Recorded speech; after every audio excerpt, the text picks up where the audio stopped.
12 फरवरी को बिहार विधानसभा में नीतीश सरकार को फ्लोर टेस्ट देना है। इसका मतलब यह है कि एनडीए की सरकार तो बन गई है, लेकिन अभी बहुमत साबित करना बाकी है।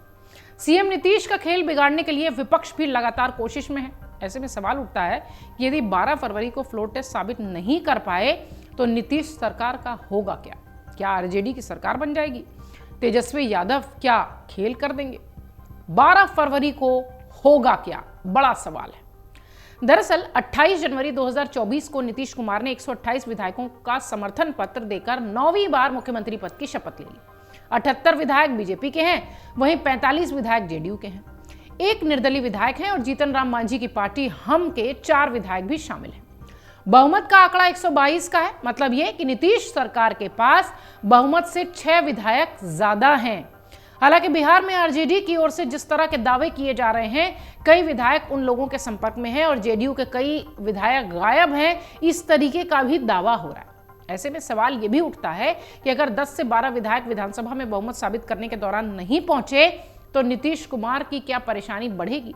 वहीं इस पर राजनीतिक जानकार कह रहे हैं कि अभी सभी पार्टियों में यह चर्चा जोरों पर है कि खेला होगा, लेकिन यह सिर्फ राजनीतिक बयानबाजी है या सचमुच कुछ होने वाला है। आपको बता दें कि फ्लोर टेस्ट के पहले राज्यपाल का अभिभाषण होगा। इसके बाद विधानसभा अध्यक्ष पर अविश्वास प्रस्ताव लाया जाएगा। अगर वर्तमान विधानसभा अध्यक्ष अवध बिहारी चौधरी के पक्ष में मतदान होता है तो निश्चित रूप से यह क्लियर हो जाएगा कि नीतीश सरकार को बहुमत नहीं है। अगर ऐसी बातें सामने आएंगी तो उस दिन नीतीश कुमार विधानसभा में ही नहीं आएंगे, क्योंकि उन्हें यह सब पहले से पता होगा। अगर नीतीश कुमार 12 फरवरी को विधानसभा में आते हैं तो सारे कयासों पर विराम लग जाएगा। उन्होंने कहा है कि अगर एनडीए के कुछ विधायक नहीं पहुंचते तो सरकार गिर जाएगी, लेकिन आरजेडी की सरकार बन जाएगी, ये भी संभव है नहीं।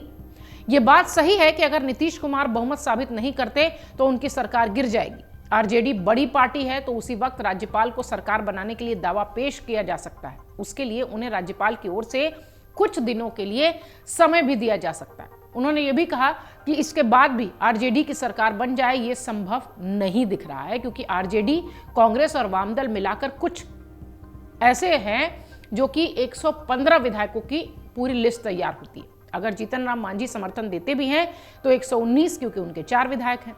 अगर जेडीयू और बीजेपी का कोई विधायक फ्लोर टेस्ट में नहीं आता तो सरकार को समर्थन नहीं करता तो वो पार्टी छोड़कर आरजेडी में भी शामिल नहीं हो सकता, क्योंकि दल बदल का कानून ये कहता है कि 1/3 विधायक को छोड़ना पड़ेगा, जो कि संभव अभी तक नहीं दिखाई पड़ता। अगर 4, 5 या 10 विधायक छोड़ते हैं तो उनकी सदस्यता चली जाएगी दल बदल कानून के तहत। ऐसे में वो आरजेडी का समर्थन भी नहीं कर पाएंगे, लिहाजा बिहार में राष्ट्रपति शासन लग जाएगा। अंत में उन्होंने ये भी कहा है कि ये सब होने वाला है नहीं।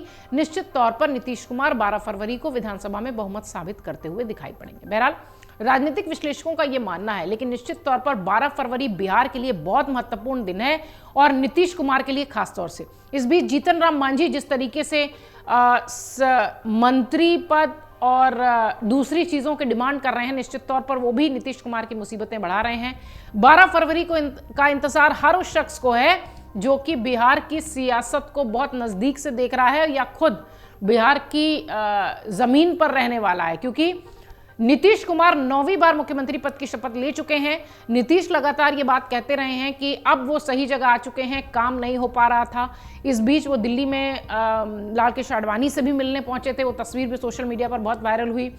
इन सब के अलावा राजनीतिक गलियारों में चर्चा ये रही कि वो तमाम बीजेपी के बड़े नेताओं से मिलते हुए दिखाई पड़े, लेकिन इन सब मुलाकातों के बाद भी अगर 12 फरवरी को फ्लोर टेस्ट में उनकी बात नहीं बनती तो उनके लिए मुश्किल होगी।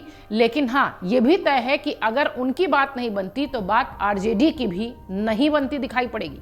अगर आप ये वीडियो YouTube पर देख रहे हैं तो हमारे चैनल को सब्सक्राइब करें और बेल आइकन को दबाना ना भूलें। अगर आप Facebook पर ये वीडियो देख रहे हैं तो हमारे पेज को लाइक करें।